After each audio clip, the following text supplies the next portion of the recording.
चंद्रशेखर आजाद की स्वीकार्यता, जैसे यहाँ भी पिछड़े वर्ग के कितने लोग हैं, पिछड़े वर्ग के लोग हैं ना, पिछड़े वर्ग के लोग हैं। किसी कुर्मी समाज के व्यक्ति को ये लगता है कि यार यादव समाज के लोग ज़्यादा नौकरियों में आ गए फलानी सरकार में, किसी को लगता है कि चमार समाज के लोग ज़्यादा आ गए, धोबी समाज, किसी को लगता है, मान लीजिए, तो मैं कहता हूँ कि दामाद बना लो तो तुम्हारे भी ज़्यादा हो जाएंगे, कम ज़्यादा की दिक्कत नहीं रहेगी। ओबीसी में 92 से क्रीमी लेयर दिख रहा है, SC ST में अब क्रीमी लेयर दिखने लगा है, तो वो क्रीम वाले, मलाई वाले लोग जो दलित समाज में है, पिछड़े समाज में है, वो सुप्रीम कोर्ट में नज़र क्यों नहीं आते, वो हाई कोर्ट में नज़र क्यों नहीं आते? अगर क्रीमी लेयर है तो हाई कोर्ट में जजेस बनाओ, सुप्रीम कोर्ट में जजेस, और एक कदम आगे बढ़ के मैं कहता हूँ मंदिर में पुजारी बनाओ।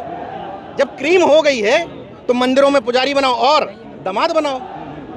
दामाद बनाने में क्या दिक्कत, अगर क्रीम हो गए ना भाई। आप लोग शादी विवाह पे तुरंत पहुंच जाते हैं, मतलब मुद्दा वहीं जाता है। नहीं, बिल्कुल जाना चाहिए, वजह है। नमस्कार साथियों, इस वक्त मैं इंदिरा गांधी स्टेडियम में मौजूद हूँ, जहां आपको मैं बता दूं कि सुप्रीम कोर्ट का जो कोटे में कोटा से संबंधित आदेश जारी किया गया था, उसके विरोध में हज़ारों की संख्या में लोग जुड़े हुए हैं। इसी बीच हमारी मुलाकात हुई है नीरज पटेल सर से, जो कि नेशनल जनमत में है, एडिटर के रूप में आप वहाँ कार्यरत हैं। जानते हैं इनसे, समझते हैं कि आखिर ये इस मुद्दे पर क्या सोचते हैं, इनकी क्या राय है। देखिए, संविधान हाथ में लेना और संविधान के अंदर जो लिखा हुआ है उसका पालन करना, दोनों में फ़र्क है। तो लोगों को अब ये चीज़ समझ में आने लगी है। शायद वो उस तरह का नेता ढूंढ रहे हैं जो संविधान दिखाने की बजाय उसके अंदर जो लिखा है उसको कार्य रूप में परिणित करे।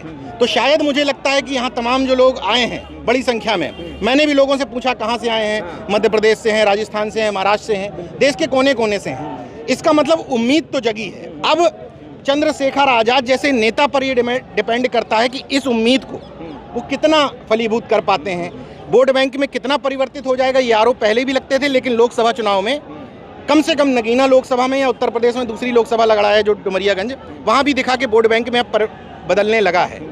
लेकिन यही स्थिरता लगातार आज़ाद समाज पार्टी को, भीम आर्मी को अनुशासन के साथ इसी स्थिरता से काम करना पड़ेगा। जो समाज के मुद्दे हैं, इस कार्यक्रम में मैंने एक और खूबसूरती देखी, वर्गीकरण को लेकर लगातार विरोध हो रहा था, एक समाज समर्थन में खड़ा था, एक विरोध में खड़ा था। इस कार्यक्रम में बहुत खूबसूरती से चंद्रशेखर आज़ाद जी की टीम ने एक काम बहुत अच्छा किया, मुझे लगता है कि वर्गीकरण के ऊपर सीधे सीधे उन्होंने बात न करके इसको आरक्षण से, स्वाभिमान से, संविधान संरक्षण से, जातिवार जनगणना से जोड़ दिया। तो जो वर्गीकरण को लेकर उनके ऊपर जो आरोप थे वो भी यहाँ पर धुलते हुए दिख रहे हैं। अनुशासन को लेकर जो आरोप थे वो आप लोग भी देख रहे हैं, वो शायद धुलते हुए दिखाई दे रहे हैं। तीसरा जो युवा, सिर्फ युवा है और लोग नहीं जुड़ रहे हैं, वो भी धुलते हुए दिखाई दे रहे हैं। तो मुझे लगता है कि इस रैली को हम कम से कम देश की आगामी राजनीति के लिए गेम चेंजर मान सकते हैं। हाँ, रही सवाल दलित की बात की, मैंने चंद्रशेखर आज़ाद जी का एक इंटरव्यू देखा। वो कहते हैं कि मुझे या बाबा साहब को या कांसीराम साहब को दलित नेता की भूमिका में ना बांधा जाए।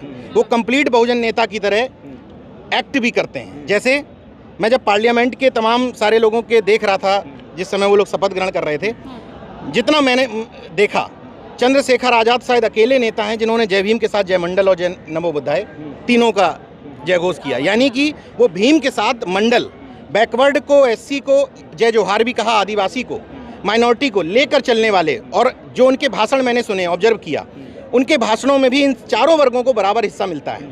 ये नहीं कि केवल एक दलित समाज की बात। आज के जो कार्यक्रम में है, उस कार्यक्रम में भी जो उन्होंने टॉपिक रखे, उसमें भी समाज के सभी वर्गों को समेटने की कोशिश की है। इसका मतलब चंद्रशेखर आज़ाद की स्वीकार्यता, जैसे यहाँ भी पिछड़े वर्ग के कितने लोग हैं, पिछड़े वर्ग के लोग हैं ना, पिछड़े वर्ग के लोग हैं। देखिए, वही मैं कह रहा हूँ कि पिछड़े वर्ग के लोग इधर भी हैं, काफी संख्या में। हाँ, हमने खुद बात तो की है। आपने खुद बात की। तो वही मैं कह रहा हूँ कि चंद्रशेखर आज़ाद मौजूदा समय में, मैं कह सकता हूँ, चूंकि मैंने नगीना भी कवर किया, उनके लोकसभा चुनाव को लगातार देखा, मुझे लगता है कि बहुजन समाज की राजनीति करने में जो चर्चित चेहरे हैं, सबकी बात तो नहीं करता, बहुत सारे लोग ईमानदारी से राजनीति कर रहे हैं, लेकिन चर्चित चेहरों में शायद मेरी जानकारी में एक वो नेता है जिसने लोकसभा चुनाव जीतने के लिए माथा रंगे नहीं दिखाई दिया, कहीं पर माथा टेकते दिखाई नहीं दिया।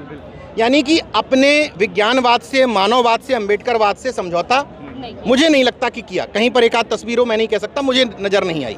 इसका मतलब अपने मुद्दों के आधार पर। दूसरी चीज़, उस समय बहुत सारी बातें थी कि समझौता कर सकते थे, दूसरे के सिंबल पर लड़ सकते थे, लेकिन चंद्रशेखर आज़ाद ने क्या चुना कि एक मुर्दा सांसद बनने की बजाय नेतृत्व देना चाहिए। तो चंद्रशेखर आज़ाद ने उस नेतृत्व के लिए लड़ाई लड़ी, सांसद बने। सांसद बनने के बाद सदन में जो बोलना शुरू किया उन्होंने, निजी क्षेत्र में आरक्षण की मांग करना, प्राइवेट बिल लेकर के आना, तो लोगों को लगने लगा कि यार ऐसा नहीं है, इस व्यक्ति के पास एक संगठनात्मक ब्रेन भी है जो इनको समय समय पर बताता है कि बहुजन समाज के मुद्दे क्या हो सकते हैं। जातिवार जनगणना को लेकर के लोगों को लगता था ये बैकवर्ड का मुद्दा है। दलित पॉलिटिशियन अमूमन, जो दलित का मतलब दलित समाज से आने वाले, उसको छूते नहीं थे या मानते थे हमारा क्या लेना देना। लेकिन अभी कुछ दिन पूर्व बांदा में मैं भी उस कार्यक्रम में शामिल था, चूँकि सामाजिक कार्यक्रम था तो जाने में कोई गुरेज नहीं था। जातिवार जनगणना को लेकर कार्यक्रम हुआ। इस कार्यक्रम की भी जब रूपरेखा बन गई उसमें जातिवार जनगणना डाला गया। मतलब चंद्रशेखर आज़ाद ट्राई कर रहे हैं समाज के हर वर्ग को छूने की, और जो यहाँ रैली हो रही है उसमें वो चीज़ दिख भी रही है कि समाज धीरे धीरे ही सही एक्सेप्ट कर रहा है कि अब हमें इस तरह का बहुजन नेता चाहिए जो संविधान न सिर्फ हाथ में ले बल्कि उसके अंदर लिखे हुए पन्नों को, बाबा साहब, कांसीराम साहब, बहन जी की राजनीति को आगे लेकर के चले। तो वो चंद्रशेखर में दिख रहा है, आज दिख रहा है। कल के दिन क्या होगा वो मैं नहीं कह सकता। मैं बैकवर्ड से आता हूँ। 1992 से जैसे ही ओबीसी का रिजर्वेशन लागू होता है, ओबीसी के साथ क्रीमी लेयर जोड़ देते हैं। अब सुप्रीम कोर्ट कहता है वर्गीकरण के साथ साथ कि एससी एसटी में भी क्रीमी लेयर दिखने लगा है। तो मैं बड़े सम्मान के साथ माननीय सुप्रीम कोर्ट से पत्रकारिता के दायरे में पूछना चाहता हूँ कि अगर ओबीसी में 92 से क्रीमी लेयर दिख रहा है, एससी एसटी में अब क्रीमी लेयर दिखने लगा है, तो वो क्रीम वाले, मलाई वाले लोग जो दलित समाज में है, पिछड़े समाज में है, वो सुप्रीम कोर्ट में नज़र क्यों नहीं आते?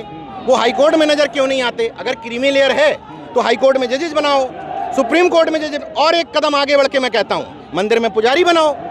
जब क्रीम हो गई है तो मंदिरों में पुजारी बनाओ और दामाद बनाओ। दामाद बनाने में क्या दिक्कत? अगर क्रीम हो गए ना भाई, आप लोग शादी विवाह पे तुरंत पहुंच जाते हैं। हाँ, मतलब मुद्दा वहीं जाता है। नहीं, बिल्कुल जाना चाहिए। वजह है मैं शादी तो जिसकी जहां मन होगी नहीं, वहां नहीं, करेगा कोई। बिल्कुल, आप हाँ, किसी पे थोपे की शादी बिल्कुल नहीं, बिल्कुल ये नहीं। आपको कहां से सही लगता है? हम यही बात कह रहे हैं, मर्जी थोपने की बात कहाँ आई? मैं ये थोड़ी कह रहा हूँ कि आप अपने बेटे से कहिए कि आपको अंतरजातीय विवाह करना ही है। मैं ये कह रहा हूँ कि कर सकते हो, मतलब अगर वो करता है तो उसको मना नहीं करोगे? मना ही नहीं है जाति के आधार पर।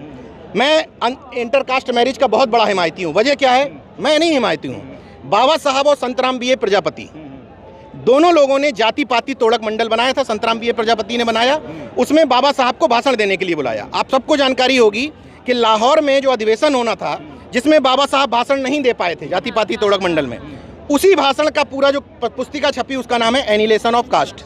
उस एनिहिलेशन ऑफ कास्ट में बाबा साहब ने और संतराम बीए प्रजापति ने दोनों का मानना था कि इंटरकास्ट मैरिज ही असली तरीका है जाति पाति तोड़ने का। कैसे? मैं बता देता हूँ उदाहरण।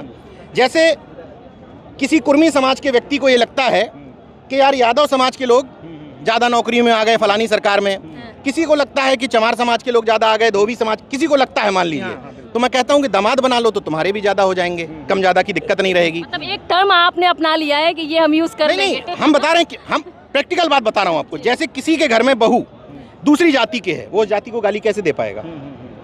नहीं दे पाएगा ना, क्योंकि बहू स्वीकार कर लिया आपने। तो कहीं ना कहीं रोटी और बेटी का जब खाना पीना अगर साथ में ये इतना इम्पोर्टेंट है जाति तोड़ने का, इससे दोनों चीजें, जाति तोड़ने का प्लस दहेज सिस्टम का, इससे अच्छा कोई तरीका नहीं। क्यों?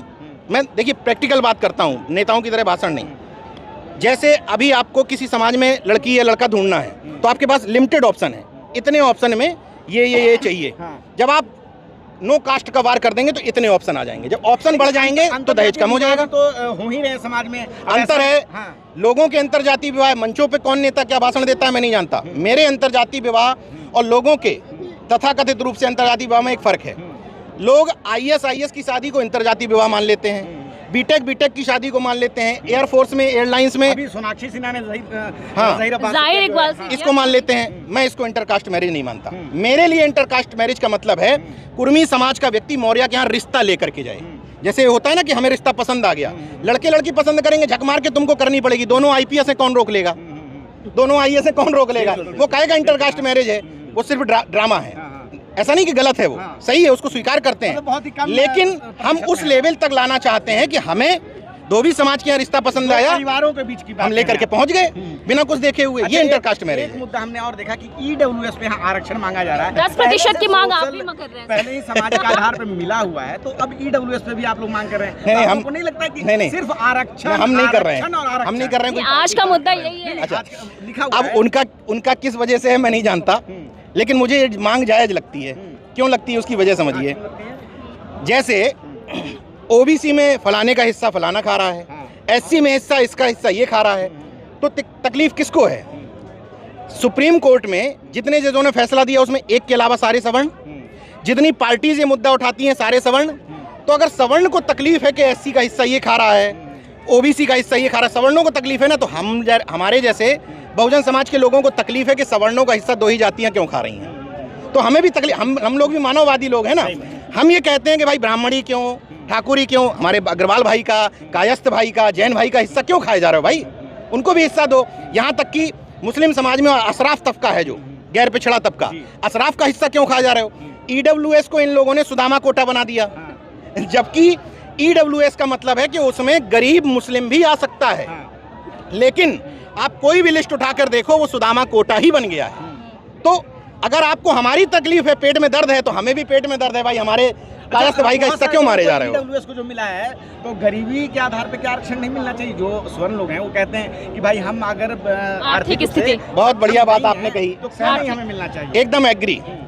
इस देश में डिस्क्रिमिनेशन, आरक्षण, ये आप लोग एकदम क्लियर होंगे, संविधान में कहीं भी आरक्षण का आधार, यहाँ तक कि ओबीसी में भी, एससी में छोड़ दो, कहीं भी आर्थिक शब्द नहीं लिखा है।